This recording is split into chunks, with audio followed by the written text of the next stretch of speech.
menolong kita semua. Ada sepasang mata yang tidak pernah berkedip, yang tidak pernah tertutup melihat saya dan saudara. Dia tahu keberadaan kita. Dia tahu kebutuhan saya dan saudara. Dia mengerti apa yang saudara sedang hadapi. Apa yang saya sedang hadapi, Yesus dia mengerti lebih jauh. Firman Allah berkata, selama bumi masih ada, takkan berhenti-henti musim menabur. Satu kata yang kita lihat dalam firman Allah ini, tentunya kita tidak akan melihat satu persatu. Tapi ada satu kata di sini yang kita lihat, yaitu kata menabur. Dalam menabur terbagi, saya bagi dua bagian. Menabur artinya ada perjuangan di situ.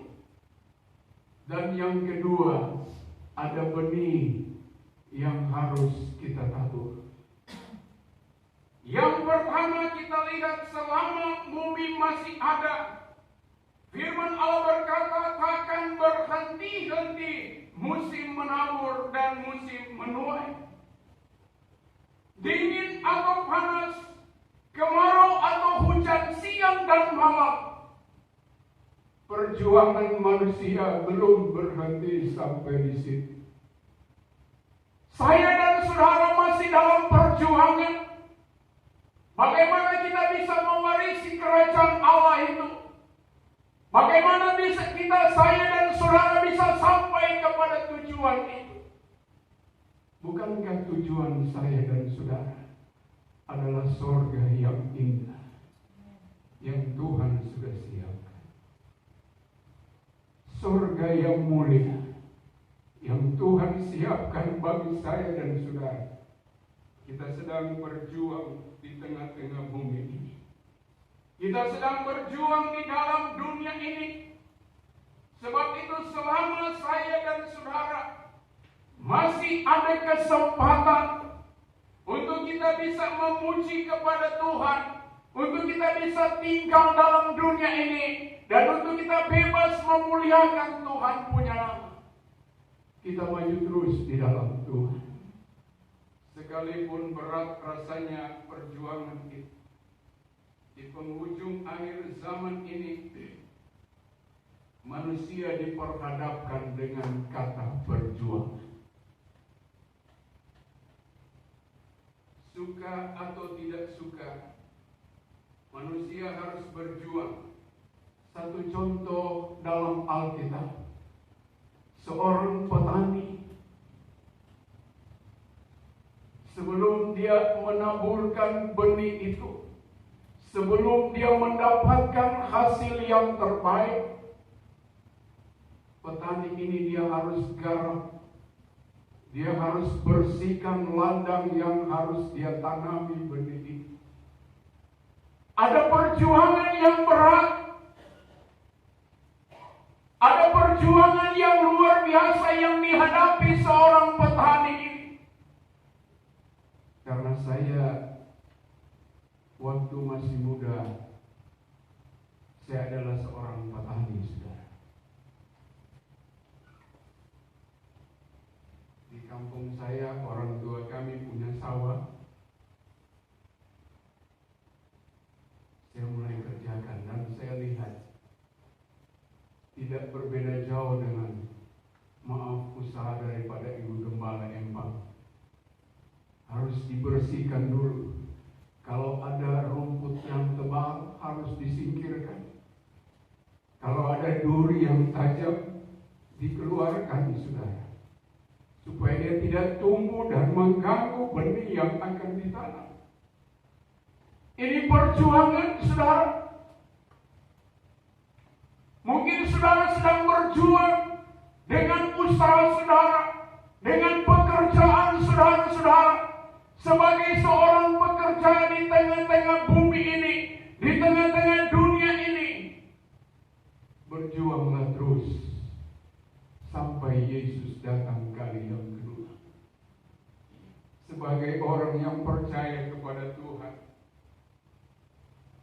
boleh saja kita mungkin dilihat oleh dunia. Mereka ingin bersaing dengan kita dalam usaha, saudara. Tetapi ingat, ada Yesus yang menolong kita. Ada kuasa Yesus yang tidak pernah tinggal diam. Dia tahu persis perjuangan saya dan saudara. Asalkan kita mau andalkan Yesus dalam usaha kita. Saudara, tadi saya katakan seorang petani, dia harus bersihkan dulu ladang itu. Dia harus ratakan dulu. Setelah dia lihat sudah bersih, dipupuk lagi tanah itu. Diairi lagi, baru ditanam benih yang baik. Perjuangan yang berat bukan hanya satu hari saja. Dia mengerjakan ladang itu.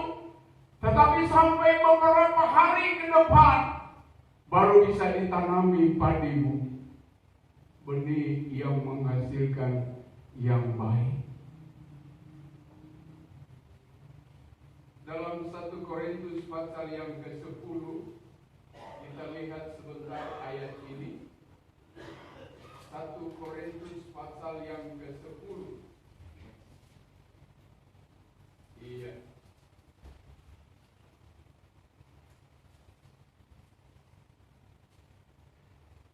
Pasal yang ke-10 1 Korintus.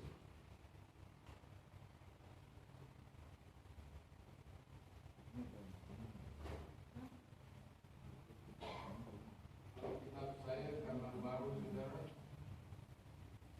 jadi dia masuk lengket-lengket. Iya. Ayat yang ketiga, saya bacakan ayat ini. Ada beberapa ayat kita lihat. Ayat 3 saya bacakan. Mereka semua makan makanan rohani yang sama. Puji Tuhan. Rasul Paulus dan rekan-rekannya berkata, mereka semua makan makanan rohani yang sama.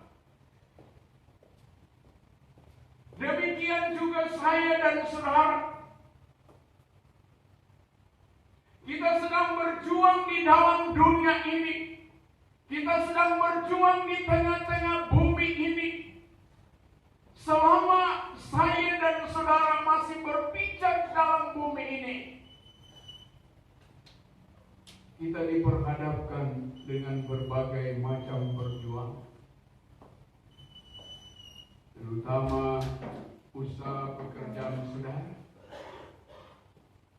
sedang diperhadapkan dengan perjuangan yang berat. Tapi Yesus tidak pernah tinggal diam melihat saya dan saudara. Dia selalu menolong saya dan saudara, sehingga kita diberkati oleh Tuhan, sehingga kita diberikan jalan keluar oleh Tuhan, karena kita tetap berharap bersandar terus kepada Tuhan. Nah, saudara-saudara yang kekasih dalam Tuhan Yesus Kristus, kita melihat sebentar, saudara, 2 Korintus pasal yang ke-10. Iya, 2 Korintus pasal yang ke-10. Apa yang dikatakan oleh Rasul Paulus dengan rekan-rekannya. Iya. Ayat yang keempat dikatakan, karena senjata kami dalam perjuangan bukanlah senjata duniawi, melainkan senjata yang diperlengkapi dengan kuasa Allah yang sanggup untuk meruntuhkan benteng-benteng. Rasul Paulus di sini dia mewakili rekan-rekan hamba Tuhan seperjuangan dengan dia. Firman Allah berkata bahwa perjuangan mereka, Rasul Paulus berkata, senjata kami dalam perjuangan bukanlah senjata duniawi, tetapi senjata yang diperlengkapi dengan kuasa Allah. Sebagai orang yang percaya kepada Tuhan, kita tidak memakai senjata yang kita lihat dipakai oleh polisi yang ada, oleh yang berwajib. Tetapi kita punya senjata yang luar biasa, yaitu kuasa Allah, yaitu firman Allah. Kita pakai senjata yang Tuhan sudah siapkan bagi saya dan saudara, yaitu senjata kuasa Allah yang mampu dikatakan oleh firman Allah mematahkan, meruntuhkan benteng-benteng. Benteng-benteng artinya kubu pertahanan. Kuasa Allah yang sanggup meruntuhkan benteng-benteng, yang sanggup merobohkan setiap pertahanan yang ada dalam dunia ini. Mungkin ada di antara saudara sepertinya tidak bebas memuji Tuhan. Sepertinya ada yang menahan dalam hidup ini. Dalam hati ini sepertinya ada yang menahan.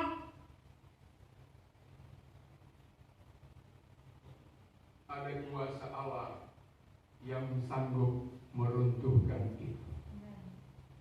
Ada kuasa Allah yang sanggup melepaskan saudara dari setiap ikatan-ikatan dosa, dari setiap ikatan yang tidak bebas saudara memuji Tuhan. Kuasa Allah, Dia sanggup meruntuhkan semua itu. Firman Allah berkata, 1 Yohanes, saudara lihat di situ. Kuasa Yesus lebih besar daripada kuasa dalam dunia ini.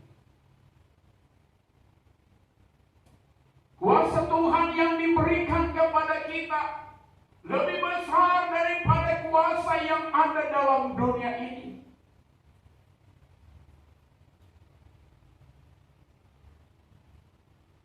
Saudara-saudara yang dikasih dalam Tuhan,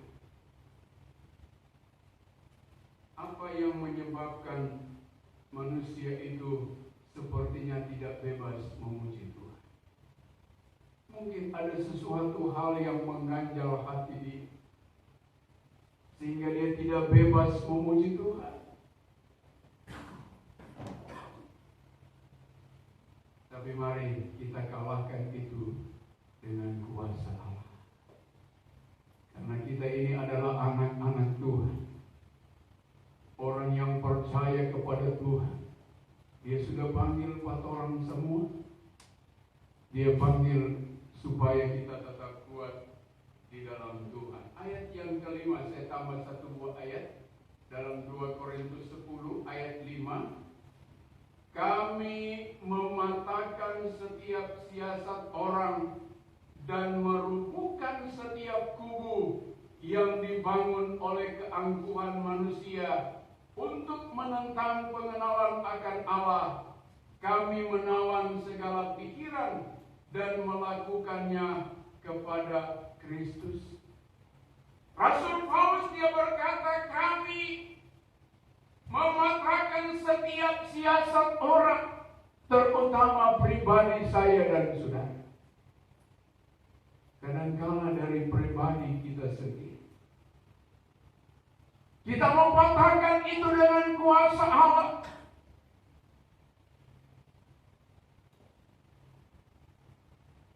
Supaya Tuhan selalu memberkati kita.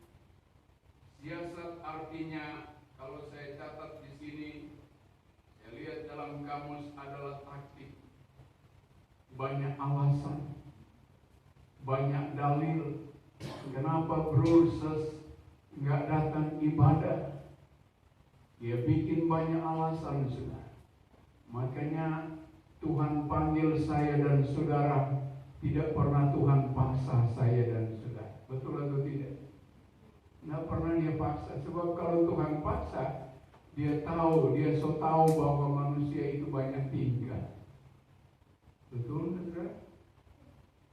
Makanya Tuhan tidak pernah paksa. Dia tidak pernah memaksa manusia untuk datang kepada Dia.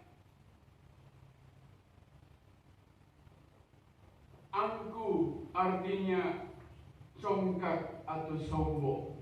Nah, ini yang perlu kita patahkan dalam hidup saya dan saudara, dalam kehidupan setiap manusia.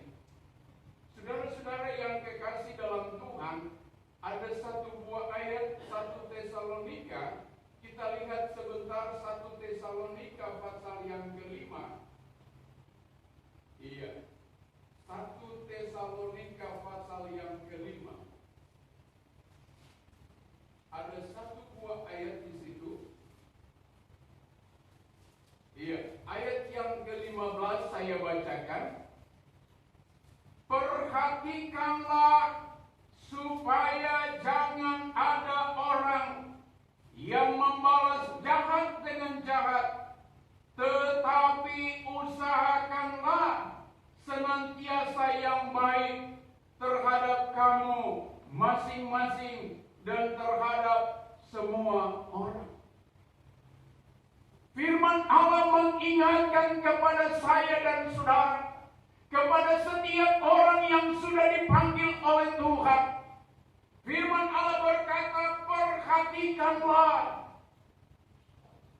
supaya jangan ada orang yang membalas jahat dengan kejahatan. Ini firman Allah, saudara. Suka atau tidak suka, saudara harus memperhatikan firman Allah. Terus dia berkata, tetapi usahakanlah senantiasa yang baik terhadap pribadi lepas pribadi dan terhadap kepada semua orang. Kalau kita sudah menabur dengan baik, kalau kita sudah berjuang dengan baik, masakan Tuhan tak membela kita? Amin, saudara. Kalau kita sudah berjuang dengan baik demi pekerjaan Tuhan, pasti Tuhan akan bela kita. Sampai rasanya melihat ocehan dari orang lain dari dalam dunia ini, tetapi berjuanglah terus, Tuhan pasti akan menolong, saudara. Ada dampak yang besar kalau kita memperhatikan anjuran firman Allah. Ada berkat yang besar dari Tuhan, terutama berkat kesehatan, saudara. Ini berkat yang paling besar. Kita sudah dengar kesaksian dari Ibu Gembala. Memang jam 2 malam saya ditelepon supaya boleh dibawa, dilarikan ke rumah sakit.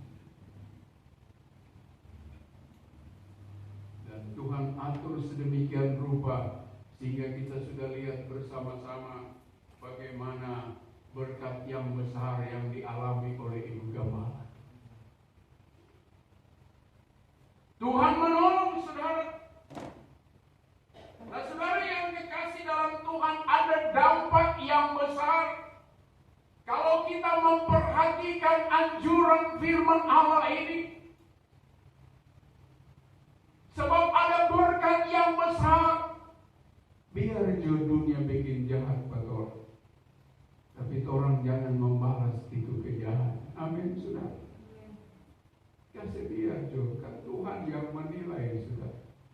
Orang lain menilai kita hanya sebatas dia lihat saja, tapi Tuhan menilai sampai kedalaman hati saya dan saudara. Walaupun capek rasanya menghadapi kehidupan ini, apalagi harus diperhadapkan dengan situasi semacam ini. Semua rencana kita gagal. Semua rencana manusia dalam dunia ini sepertinya sudah gagal. Tetapi Tuhan masih izinkan saya dan saudara untuk berjuang terus mencapai sorga yang mulia itu. Injil Matius pasal 11 ayat 28. Ayat ini adalah ayat hafalan bagi setiap orang Kristiani, setiap orang yang percaya. Ini merupakan undangan Yesus dalam hidup saya dan saudara. Injil Matius 11 ayat 28. Firman Allah berkata, "Marilah kepadaku semua yang letih, lesu dan berbeban berat, aku akan memberi kelegaan kepadamu." Puji Tuhan. Ini undangan Yesus. Biasanya kalau kita menghadiri undangan perkawinan, saudara, ada catatan kecil di bawah untuk tidak mengurangi kehadiran saudara. Tidak usah bawa bingkisan, tapi bawa jo ampau, isinya harus tebal. Tidak ditulis harus tebal, saudara. Bawa jo envelope, kok isi akal. Yesus tidak berbuat demikian. Firman Allah tidak menuliskan ada catatan di bawah untuk tidak mengurangi kehadiran saudara pagi hari ini. Tapi Yesus berkata, "Marilah kepadaku, hai kamu yang berbeban berat, letih lesu." Yesus berkata, Dia akan memberi kelegaan kepadamu. Yesus akan memberikan sentosa kepada kita. Dia akan memberikan damai sejahtera yang luar biasa, yang dunia tidak bisa berikan itu. Biar saudara pergi di toko damai sejahtera. Coba tanya sama Cik dan Ko. Jual damai dan sejahtera nak di sini. Padahal di toko dia tulis besar, toko damai sejahtera, toko sukacita. Orang ono, saudara. Tidak ada damai yang dia jual di sini. Hanya Yesus yang dapat memberikan. Hanya Yesus yang mampu memberikan damai sejahtera dalam hidup kita. Bukan hanya sementara, tetapi untuk selama-lamanya kita memiliki damai dan sukacita dari Tuhan. Teman-teman saya berkata kepada kita, "Bro John, kok kamu seperti enjoy saja setelah kepergian almarhumah istri kamu?" Saya bilang, "Habis kita mau bikin bagaimana? Mau bersedih terus? Masa kita sudah mulai mau tertawa sudah?"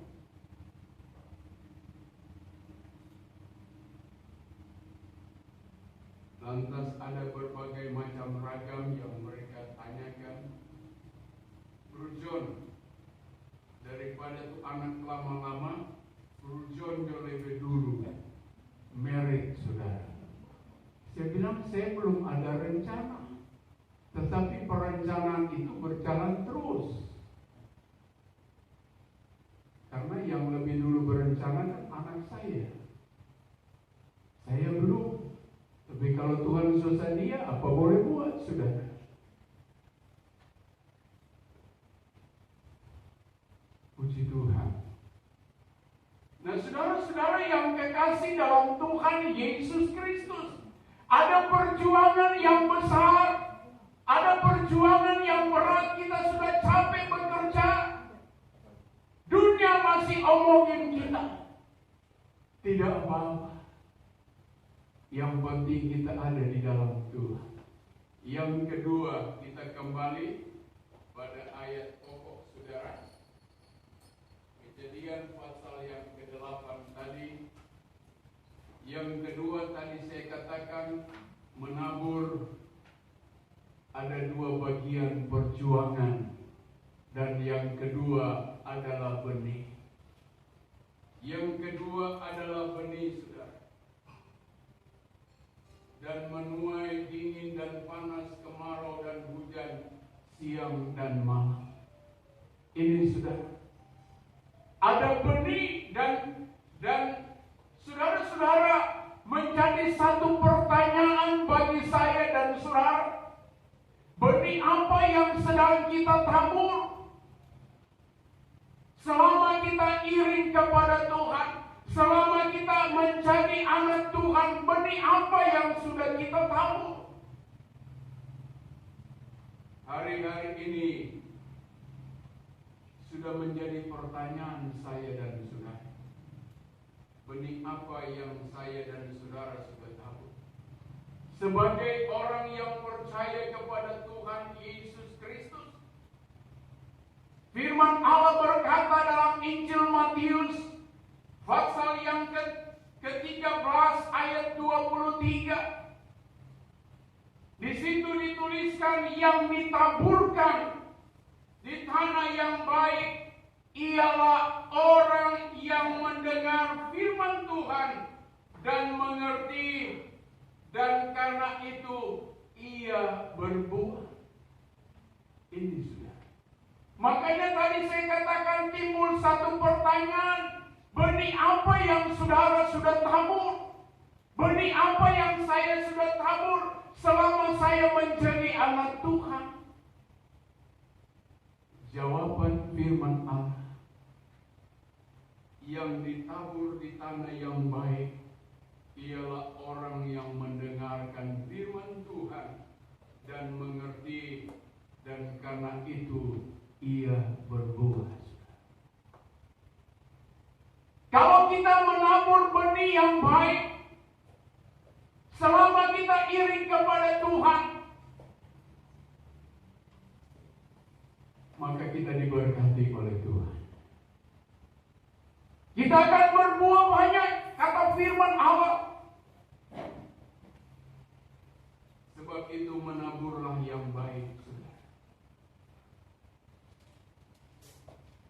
Satu saat kita akan menabur yang baik.